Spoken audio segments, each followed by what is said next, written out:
Hello. I'm going to talk today now about the hostile environment. And I tried doing it a few minutes ago, and Bay became really quite jealous and started screaming. I think he's decided he doesn't like me talking to anybody else except for him. But there we are, poor Bay. So here he is.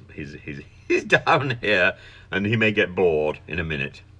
But the hostile environment, and there's no hostile environment, by the way, in my home. But the hostile environment is a phrase apparently coined by Theresa in 2012. And she said, the aim is to create a really hostile environment in Britain for illegal immigrants. And what does this mean? It means that specifically undocumented migrants are going to have a tough time accessing basic services. Now, why would you be an undocumented migrant? Well, on the one hand, of course, you may have come here via a dodgy route. But you may also simply be caught in the bureaucratic mess that the Home Office routinely runs. There is a backlog of paperwork in the Home Office that simply has not been processed. A backlog going back to 2007. 2007, and at the same time Rees-Mogg runs around the place saying that we need to cull civil servants, that we don't need so many. No, we actually need significantly more, and if he wants to get rid of the civil servants in his department, he should send them over to be retrained and to work in the Home Office so that they can clear this backlog. The word backlog, anyway, is a wonderful medieval word going back to literally the backlog, the piece of hardwood that you keep burning day and night in your house. And this backlog and this hostile environment means that, for example, somebody who is undocumented cannot access basic schooling, basic healthcare, basic policing, and there's always a problem. So, for example, if your child is at school, they may be monitored, and the school is being used. These professional resources are being used by the Home Office to do the job that the Home Office civil servants can't be bothered to do.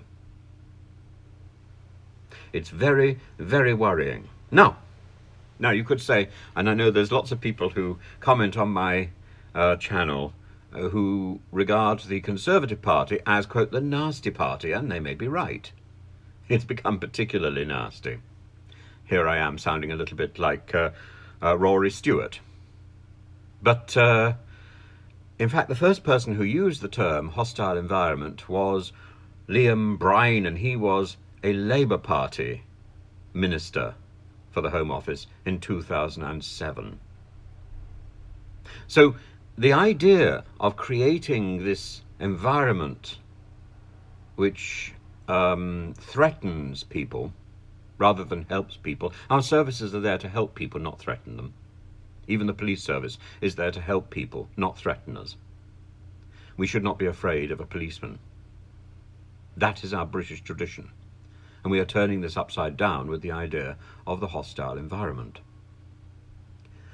And so today we hear that Rob Lewis, the ex-policeman, he was part of the Diplomatic Protection Group, the same group that Wayne Couzens was part of in the past.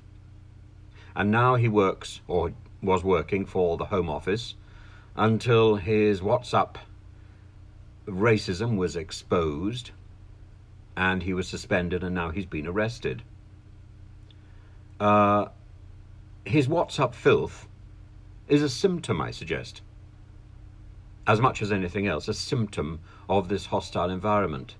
He feels that term hostile environment gives him an opportunity to do really whatever he wants. He's wrong. It's an egregious symptom. It's a detestable symptom. And his behavior is unacceptable. But one can see where he feels license has been granted. And this is why I go all the way back to the first instance and the first use of this term hostile environment. So I wasn't planning to talk at all about Suella Braverman, but Suella Braverman is another symptom of this hostile environment. She thinks she's right. And she can look back to 10 years of aggression by this pernicious department.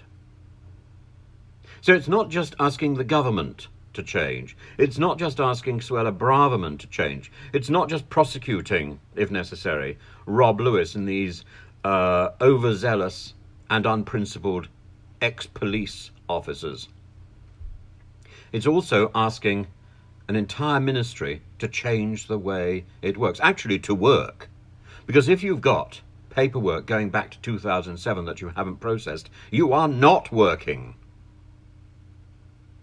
I can't think of anybody who would be proud that they've got paperwork hanging over from 2007. What a disgraceful, lazy, boring, stupid organisation that cannot process its paperwork and leaves people dangling. And then dares to say that the same people who don't have that documentation, who are, quote, undocumented, you see where we're going, are illegal.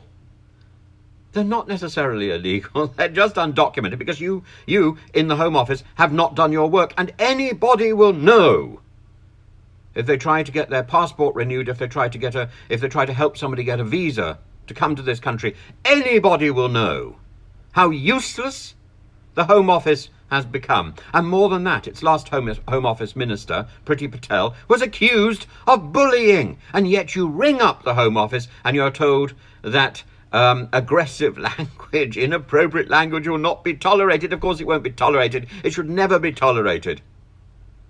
But they tolerated Priti Patel. And Boris Johnson kept her in her post, although the evidence was given to him. I don't think I even need to use the word allegedly. It's extraordinary that the person who ran the Home Office was accused of bullying, and I believe evidence was provided for that, and she was kept in post because why? Because there's this cult,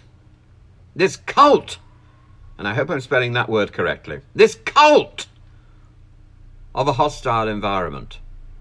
And it's wrong.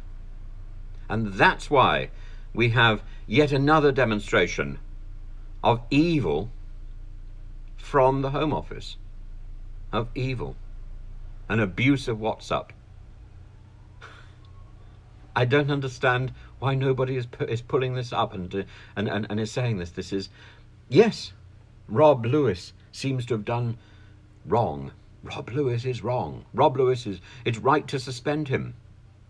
But where did the inspiration for this behaviour come from? It comes from the Home Office itself. And it comes from this cult of the hostile environment.